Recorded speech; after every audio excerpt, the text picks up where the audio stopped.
Bonjour à tous et bienvenue, vous écoutez Dans la Poche, un podcast dédié à la tech, au minimalisme et à la productivité. Je m'appelle Florian Beaufreton et je suis ravi de vous accueillir. Aujourd'hui, j'ai le plaisir de recevoir Aurélie Cros, consultante spécialisée dans les voyages d'affaires et les nouvelles technologies. Après un épisode avec Asher où l'on a parlé des crypto-monnaies, on va aujourd'hui s'intéresser à l'avenir de nos cartes bancaires et de leur probable disparition. L'un des mots récurrents de ce podcast va être cashless, c'est-à-dire la disparition des moyens de paiement actuels du type pièces de monnaie ou encore les billets, en faveur des moyens de paiement, on va dire modernes et technologiques, avec nos smartphones, nos montres connectées, etc., pour payer sans avoir autre chose dans nos poches. Si le programme vous intéresse, je vous laisse à présent mettre votre casque sur vos oreilles, ranger votre smartphone dans votre poche, et c'est parti.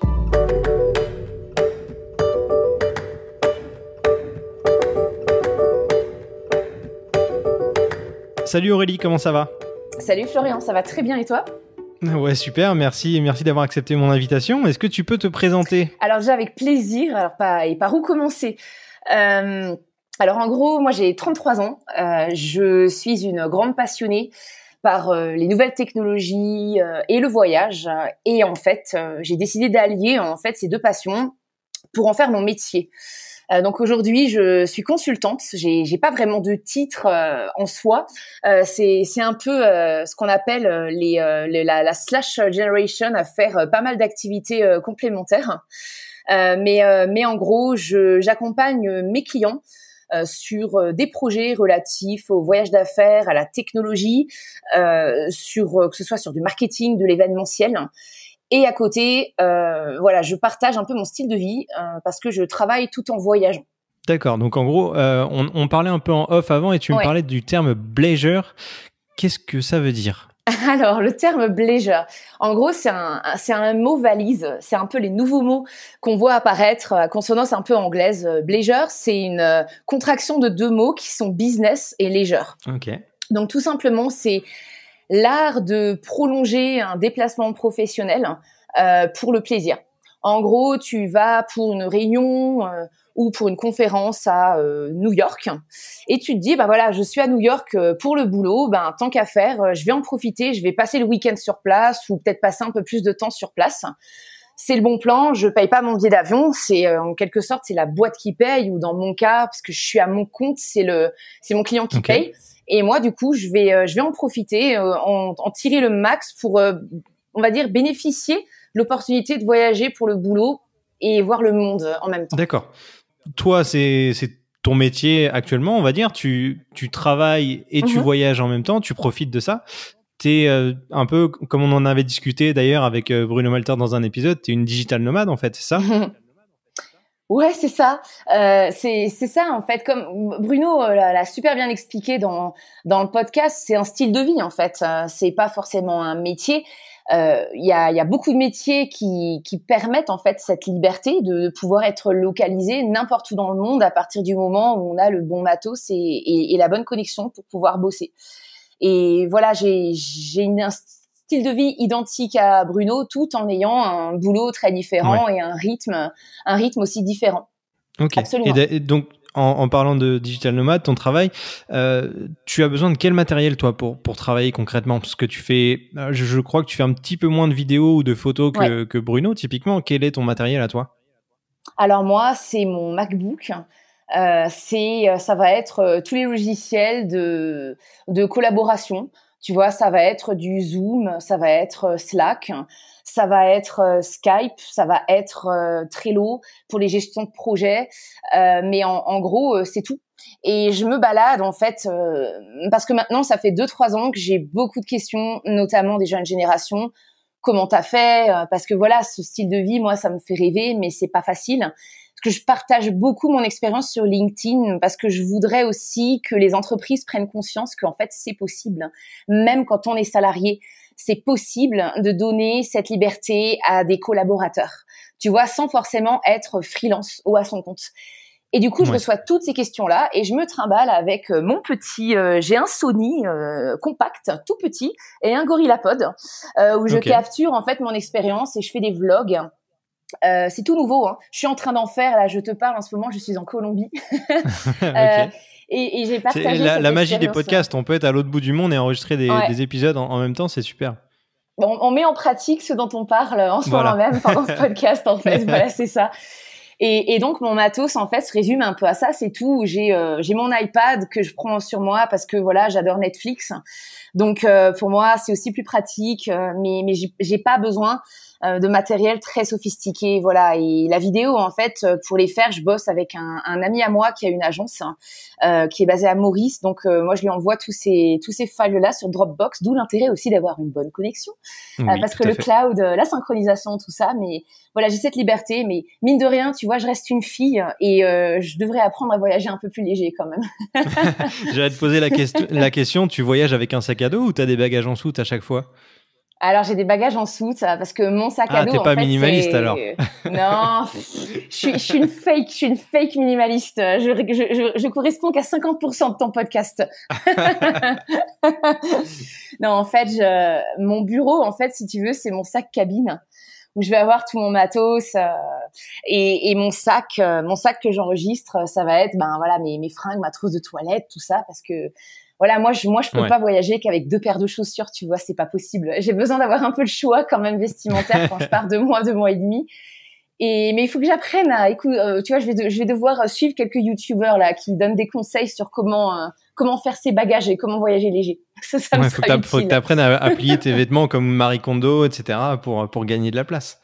Ouais, clairement, parce que c'est lourd. Ça me fait faire mon sport en même temps, hein. Je me déteste à chaque fois que je bouge parce que je dois tout me trimballer.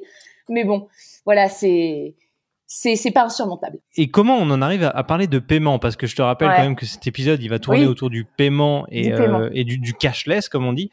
Qu'est-ce qui mixe le voyage avec le cashless dans cette histoire-là? Alors, ce qui est hyper intéressant, c'est que déjà, on l'aura compris, je suis passionnée par la technologie. Je travaille avec mes clients sur des problématiques comme l'intelligence artificielle, l'évolution des comportements, des attentes, toute la plomberie en fait qu'il y a derrière une application mobile ou un système de résa.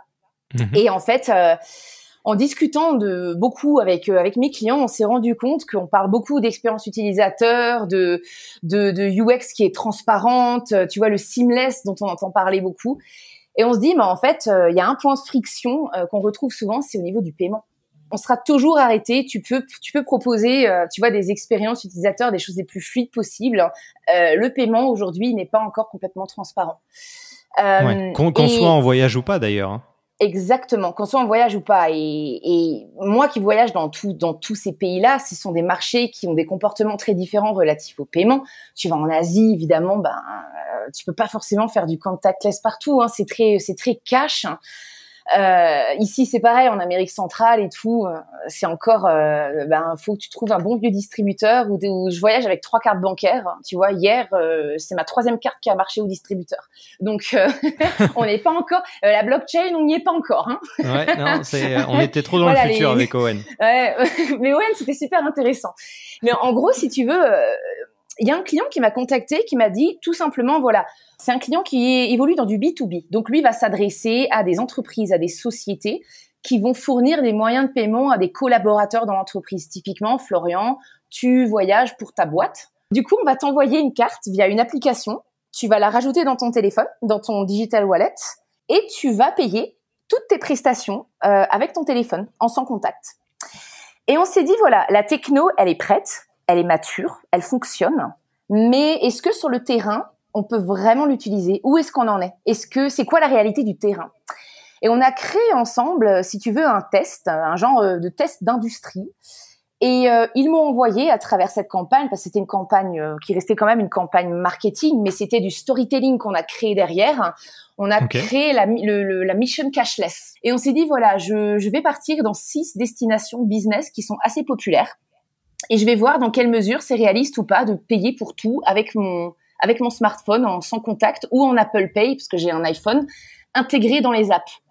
Alors, ça va de la réservation d'hôtel à la réservation de ton billet d'avion, ton Uber, ton taxi, tes transports, ton restaurant, le supermarché du coin, la pharmacie. Partout où tu peux potentiellement avoir besoin de payer quelque chose.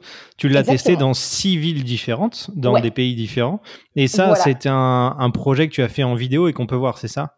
Exactement, c'est une série de vlogs. Alors j'ai une chaîne YouTube qui est en pleine construction et on peut le retrouver dans ma playlist. En fait, j'ai créé une playlist Mission Cashless où on retrouve ces 6 épisodes. Okay. Et là, en fait, c'était hyper intéressant parce que on a commencé à Paris parce que voilà, je suis basée à Paris quand je ne voyage pas. Mais on a aussi sélectionné des destinations pour des raisons très particulières. Londres, alors en France, on a aussi des plus petites villes qui font ça. Dijon, notamment, le propose aussi depuis depuis 1 an et demi. On peut payer avec sa carte bancaire, on peut payer dans le tram directement en scannant sa carte sur les bips. Ouais. Londres, on peut le faire, mais peu de monde le sait en fait. On a sélectionné, j'ai sélectionné exprès, en fait, c'est un trip des extrêmes qui était intéressant parce que l'Allemagne a une réputation de cash love, beaucoup de cash. Et la Suède a annoncé qu'ils voulaient devenir la première société cashless au monde d'ici 2022. Donc, je suis allée là-bas, je suis allée voir si oui ou non ça se vérifie. Et en l'occurrence, clairement, moi, j'ai vu personne payer avec du cash, c'est assez hallucinant. Ils ont une app chez eux qui s'appelle Swish, qui est indépendant de toute banque. Et c'est universel, donc tout le monde là, toutes les banques travaillent ensemble. C'est un système qui arrive, c'est un genre d'ID au-dessus de chacune des banques, où par exemple, moi, je peux t'envoyer de l'argent juste avec ton numéro de téléphone. Je suis allée sur un marché aux puces, l'endroit où on pourrait s'imaginer, l'endroit par excellence où il y a du cash qui circule, quand on va acheter un vinyle, une fringue, peu importe. En fait, les gens, ils ont des pancartes avec leur numéro de téléphone. Et les gens, ils utilisent Swish pour leur envoyer 1 euro, une couronne, ou je sais même pas à quoi ressemble la couronne suédoise parce que j'ai pas eu besoin de l'utiliser. Je suis allée à Chicago où j'ai testé l'expérience Amazon Go, qui est assez hallucinant. Fameux magasin, ouais. Exactement, c'est les magasins où en fait, on télécharge l'application, on se log avec son compte Amazon, où évidemment on a sa carte de crédit qui est stockée, mais c'est une carte en fait digitalisée. On scanne un QR code en arrivant et on va dans le magasin. C'est des petits magasins. C'est des magasins qui vendent surtout des produits frais. Ça va être des sandwichs, des boissons. Et donc, on se sert, on fait ce qu'on veut et on sort. Il n'y a pas de caisse et théoriquement, on ne paye pas. Tout est fait par des capteurs. C'est fascinant. Et à peine tu sors de la boutique, tu as la notification qui arrive avec ton reçu. C'est pour moi, le futur du paiement, il est là, quoi. Ouais, c'est un peu l'expérience ultime sans friction, on va dire. Ouais, alors il y a un point de contact qui reste le QR code, mais ils sont déjà en train de travailler sur de la reconnaissance faciale. Donc alors il y a des gens, ça les fait flipper complètement quand on commence à leur parler de reconnaissance faciale. Moi, je suis tellement une folle que tu me mets une puce sous la peau, je te jure, je la prends. Tu fais partie de ces gens-là, très bien. Ouais. Bah d'ailleurs, pour ceux que ça intéresse, Google travaille sur le transhumanisme. Alors, c'est à la fois hyper flippant, mais fascinant en même temps. En gros, c'est de l'humain augmenté. On va te mettre, c'est ce qu'on voit dans les films de science-fiction, ce qu'on peut lire dans les livres de science-fiction où on met de lentilles connectées, on va voir tout en réalité augmentée. Ouais, et globalement, ce qu'on voit dans la série Black Mirror, pour ceux qui ont regardé sur Netflix, c'est un petit peu ça. C'est exactement ça. Donc voilà comment on en arrive au paiement. Avec cette expérience, moi, je suis tout le temps sur le terrain, en fait. Donc, je suis un peu un bon cobaye. Pour mes clients, pour tester des applications. Je travaille avec des compagnies aériennes aussi ou des gens qui font des applications pour les voyageurs. Et le voyage d'affaires, c'est intéressant dans le sens où on est des voyageurs fréquents.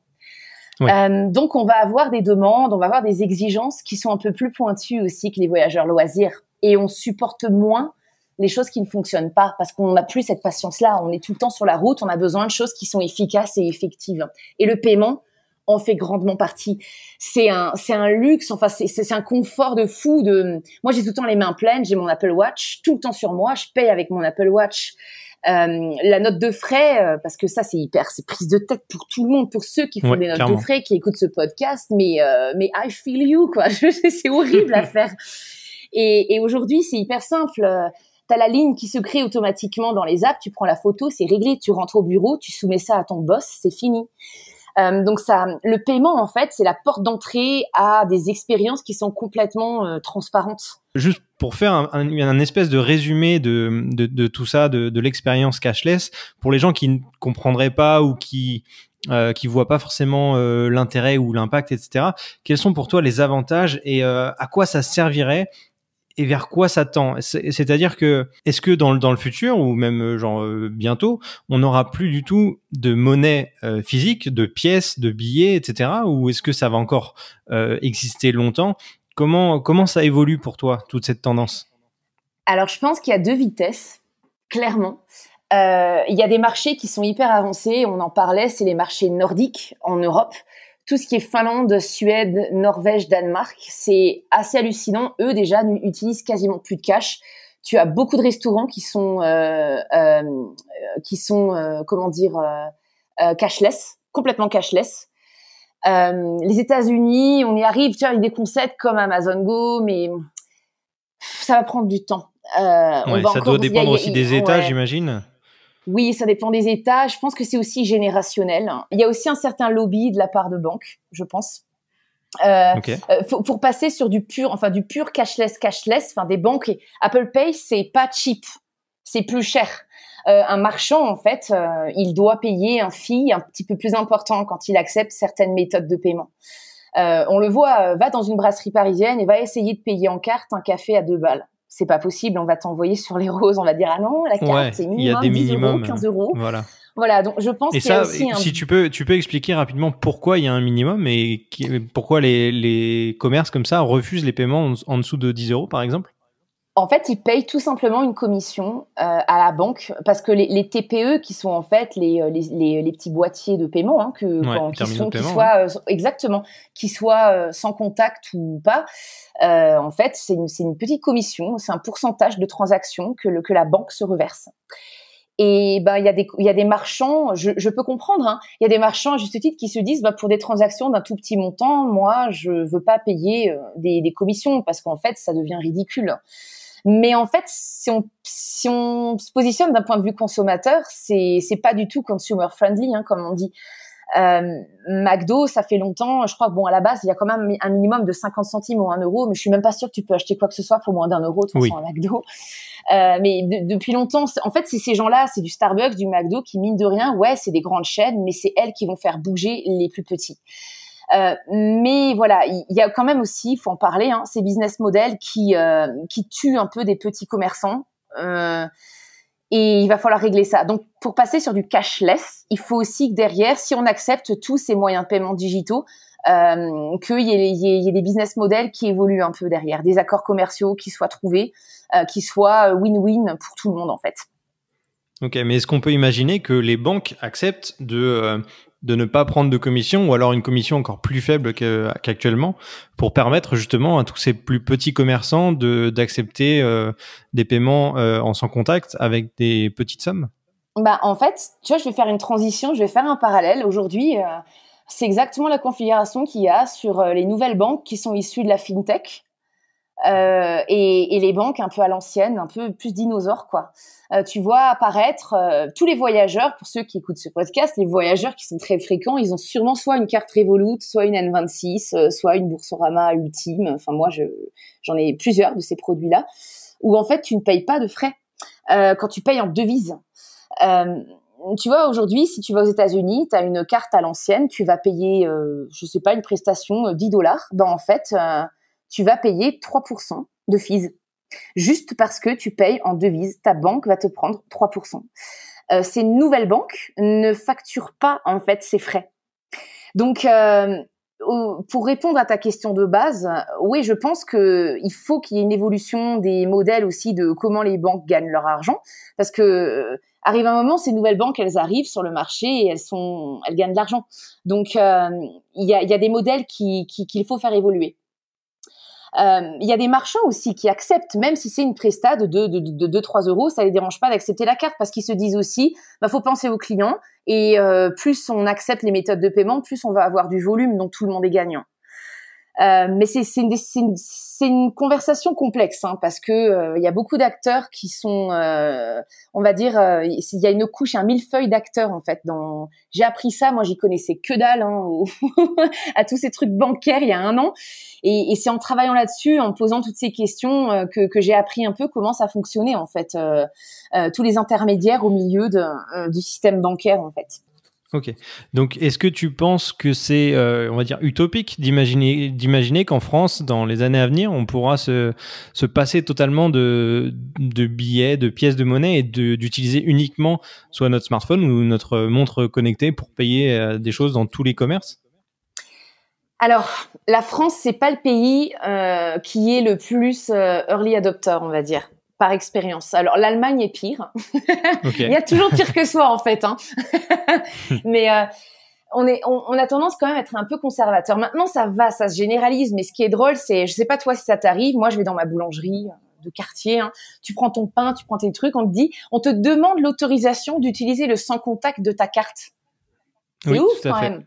Allez-y, mais allez-y, oui, prenez-le. Au contraire, évidemment, ça arrange je me tout dis, le monde. Mais évidemment, avant qu'ils terminent leur phrase, je dis oui en général. Ouais, c'est ça. Moi, en fait, c'est ça. Et je donne ma carte, je fais oui sans contact. Je vous économise votre salive et votre question. Et c'est fou quand même parce qu'il y a des gens qui sont méfiants. Tu vois, ils sont. Alors oui, le piratage, ça existe. Oui, hein, c'est certain. Mais à un moment aussi, il y a des assurances. On va pas se faire pirater non plus tous les jours. Faut quand même rester prudent, bien sûr. Hein, je suis pas en train de dire que il faut pas tout protéger, etc. Hein. Mais je pense que pendant un sacré moment, on va encore avoir de l'argent physique, hein, des billets. Mais si tu regardes les impôts, par exemple, en France, je crois que le gouvernement, il a annoncé que bientôt, même toutes les déclarations vont devoir se faire uniquement sur Internet. Donc on y arrive en fait, on a une société qui se digitalise complètement.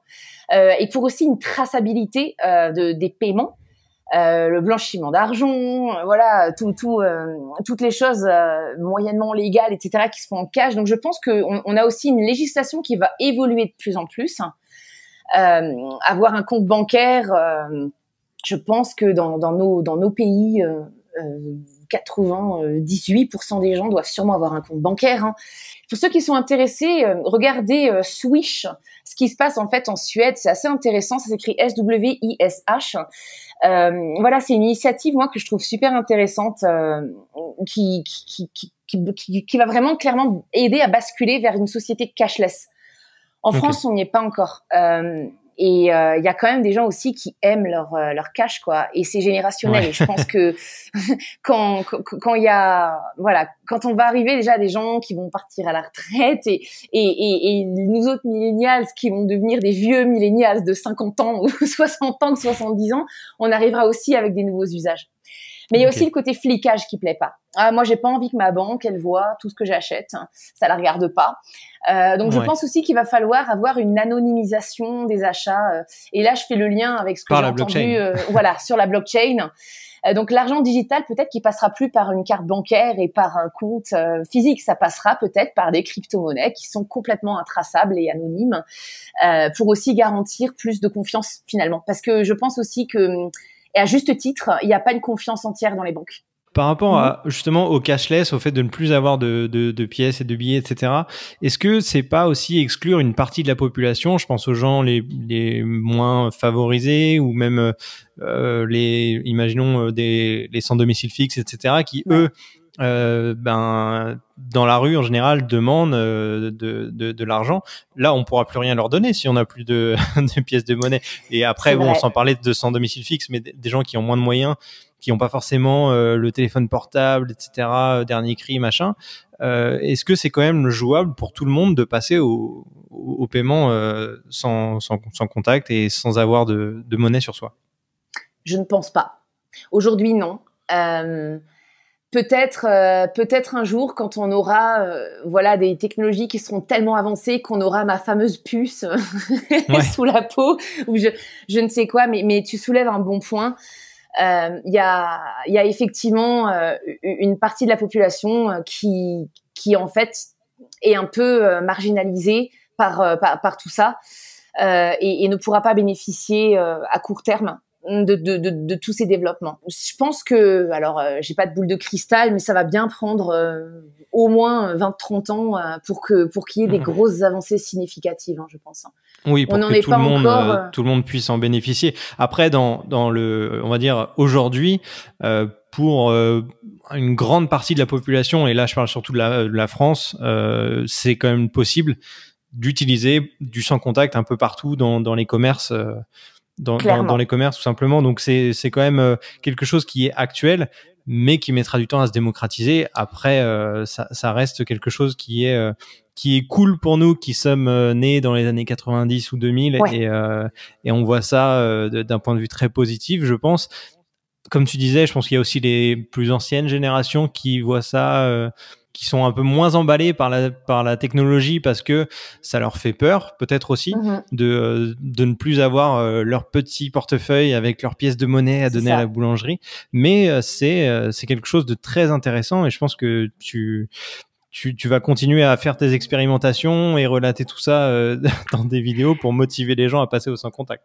Complètement. Et tu vois, ce qui m'a surprise, parce que c'est vrai que moi, je suis un peu dans mon truc, hein, je suis passionnée, j'adore ça, je lis beaucoup, mais les vidéos, ça a tout simplement déjà démocratisé un peu. En fait, c'est quoi Apple Pay? C'est quoi Google Pay? Comment ça fonctionne? C'est quoi un portefeuille digital?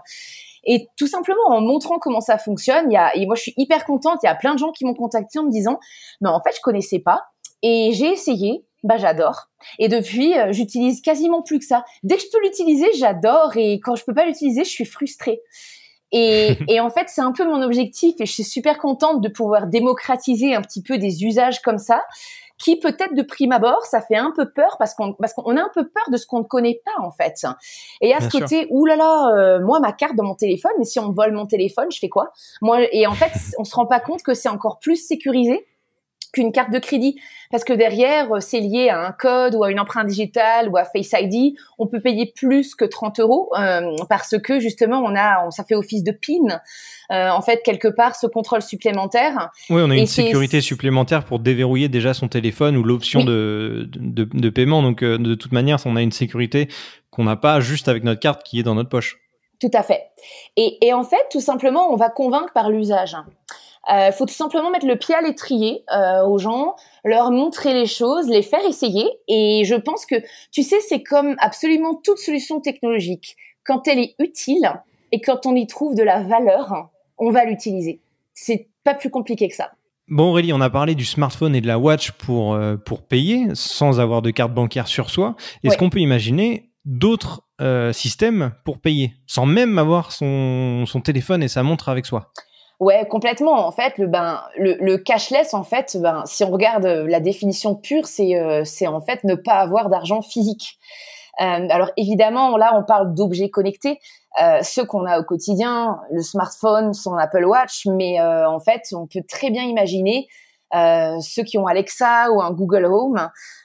Aujourd'hui, on peut peut-être tout simplement aussi placer une commande, commander, je sais pas moi, c'est cartouche d'encre à demander à Alexa et le paiement s'opère juste avec notre voix. Ça peut aussi être, tu vois, on a des voitures connectées de plus en plus.